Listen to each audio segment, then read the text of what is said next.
بسم اللہ الرحمن الرحیم۔ السلام علیکم دوستو، امید ہے آپ سب ایمان کے بہترین حالت میں ہوں گے۔ آج کی اس ویڈیو میں ہم آپ کو بتائیں گے روزے کا اصل مقصد کیا ہے۔ روزے کا اصل مقصد تقوی کا حصول ہے، جیسے کہ اللہ تعالیٰ قرآن میں فرماتے ہیں سورہ بقرہ، اے ایمان والو، تم پر روزے فرض کیے گئے ہیں جس طرح تم سے پہلے لوگوں پر فرض کیے گئے تھے تاکہ تم متقی بن جاؤ۔ تقوی کے معنی بچنا ہے۔ روزے کی حالت میں صرف کھانے پینے سے ہی پرہیز کافی نہیں، بلکہ ہر قسم کے گناہوں سے بچنا بھی ضروری ہے۔ روزے کی حالت میں اگر ہم کھانے پینے سے پرہیز کرتے ہیں تو حرام اور ممنوع کاموں، حتیٰ کہ برے خیالات، منفی سوچوں، بدگمانی، جھوٹ، چغلی، غیبت اور لڑائی جھگڑا کرنا وغیرہ سے بھی پرہیز لازمی ہے۔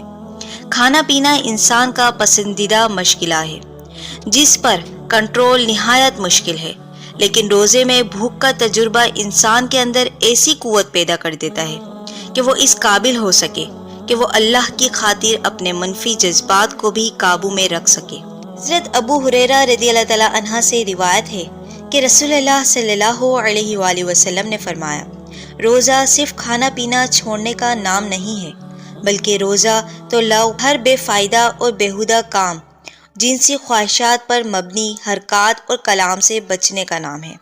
لہٰذا اگر کوئی تمہیں دوران روزہ گالی دے یا جہالت کی باتیں کرے تو اسے کہہ دو کہ میں روزے سے ہوں۔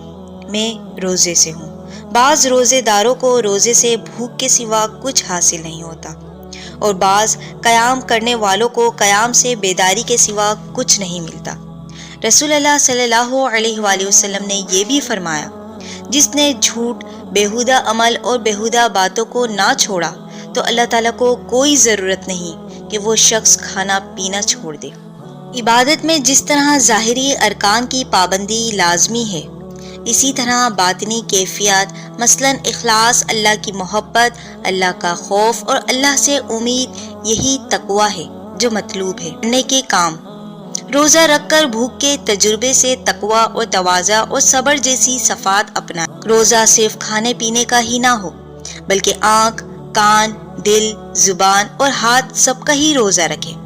اپنا زیادہ سے زیادہ وقت مفید کاموں میں صرف کریں اور لغو باتوں سے ممکن حد تک پرہیز کریں۔ ہر دن کو گزشتہ دن سے بہتر بنانے کے لیے اپنا ضرور جائزہ لیں۔ اللہ تعالیٰ ہم سے اور آپ سے دین کا بہترین کام لے اور رمضان میں زیادہ سے زیادہ عبادت کرنے کی توفیق دے۔ آمین۔